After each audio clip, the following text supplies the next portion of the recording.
나는 조선을 사랑한다. 나서 자란 저국도 아니고 삶의 보금자리를 펼친 나라도 아니지만 이 나라로 향하는 나의 발걸음은 더더욱 잦아지고 있다. 내가 사는 것과는 지정학적 위치나 사회정치제에도 문화 전통 면에서 너무도 상반되는 이 동방의 나라에 그토록 정이 끌리게 된 것은 무엇 때문인가?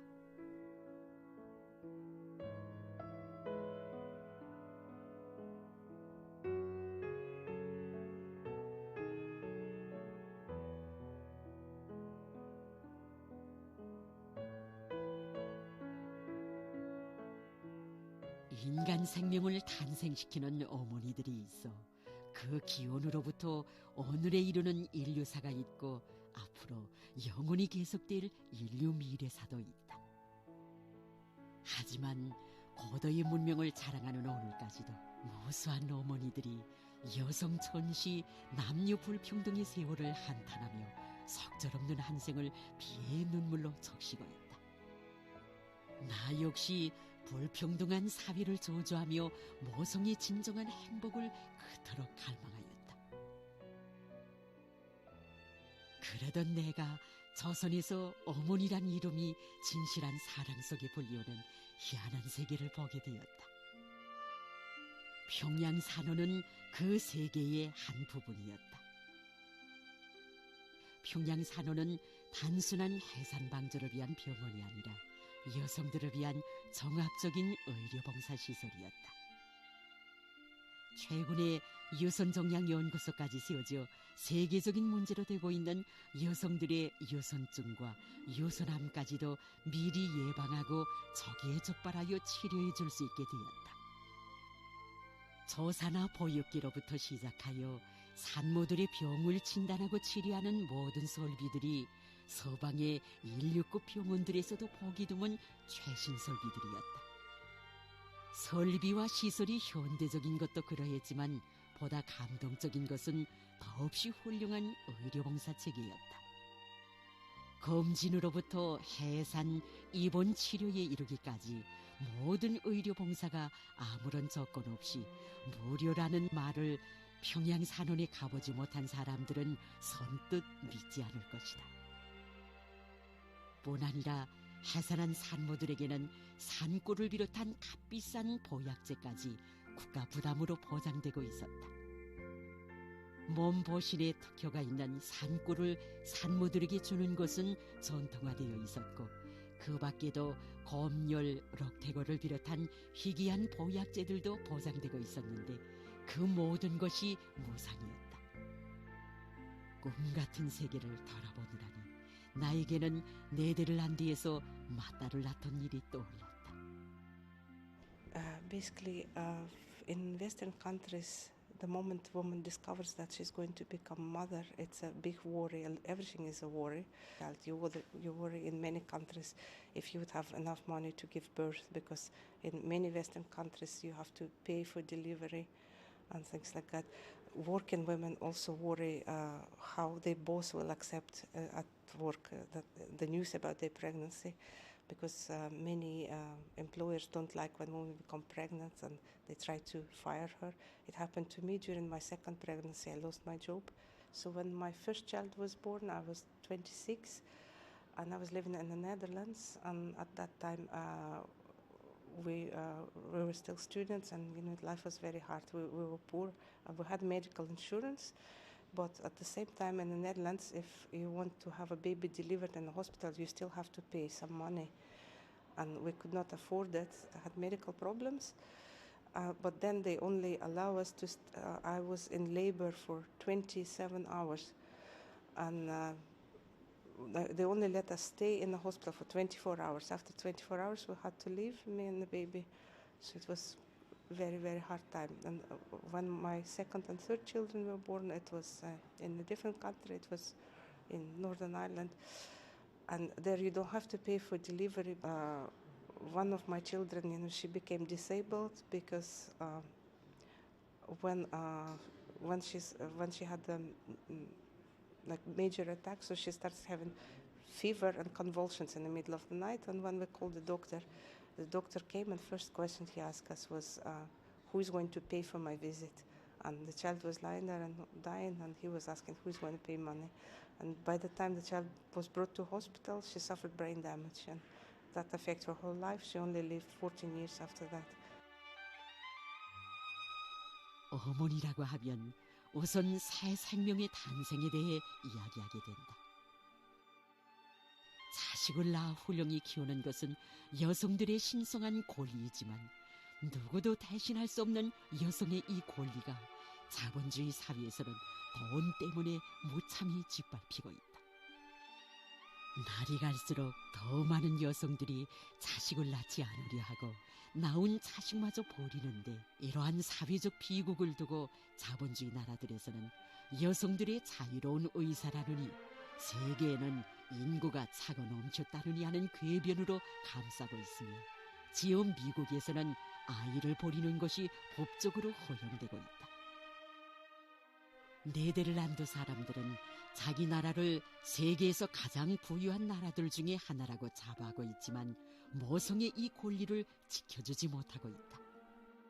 그러나 국가의 특별한 관심과 혜택 속에 조선 여성들은 모성의 권리를 마음껏 향유하고 있다. 아들, 딸들을 많이 낳아 훌륭히 키우는 것은 조선 여성들의 가장 큰 행복으로 보람으로 되고 있다. 평양 산원을 진정집이라 부르며 해산비라는 말조차 모르는 조선 여성들은 얼마나 행복한가. 여성으로서, 어머니로서 나는 정말 부러움을 금할 수 없었다.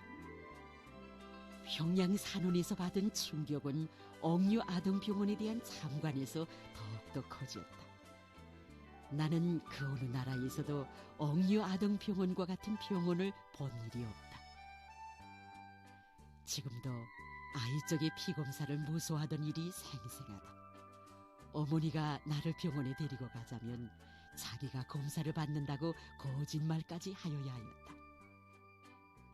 그러한 아이들의 심리에 맞게 옥류아동병원에는 복도와 홀, 입원실 벽에 재미있는 동화 그림들이 펼쳐져 있다. 마치도 병원이 아니라 동화 세계에 온 것 같았다. 그뿐이 아니었다. 옥류아동병원은 아이들에게 있어서 병원이기 전에 학교이고 집이었다. 병원에는 아이들이 입원해 있는 기간 학교 과정안이 밀려 다른 아이들보다 성적이 떨어지지 않도록 수업을 주는 교실들이 있었다. 여기서는 학생들의 병 상태와 심리 상태를 고려해서 수업을 여러 가지 방법으로 진행하고 있었는데, 이러한 수업은 병 치료에도 매우 효과적이라고 하였다. 병원에는 또한 실내 놀이장과 야외 놀이장이 있어 흰 위생복만 보아도 긴장이 지던 아이들에게 여기가 병원이라는 생각, 병으로 인한 아픔을 감감 잊어버리게 하고 있었다. 매 아이들의 병 증세와 영양 상태에 따라 식사요법이 적용되고 있었다. 아이들의 학업에 대한 걱정이나 영양 상태에 대한 걱정이 공연한 것으로 되어 오히려 어머니들이 병원을 나가기 싫어하는 아이들을 어떻게 달랠 것인가를 걱정하는 형편이었다. 의료 설비 또한 세계 1流급이고 직승기 착륙장까지 갖춰져 있어 긴급한 사태에도 제때에 대응할 수 있다고 한다. 서방에서 이쯤 되는 병원이라면 몇 안 되는 억만장자의 자식들이나 받아들일 것이다. 그러나 평양의 옥류아동병원에서는 근로하는 인민의 아들, 딸들이 돈 한 푼 안 들이고 치료를 받고 있었다. 옥류아동병원만이 아니었다.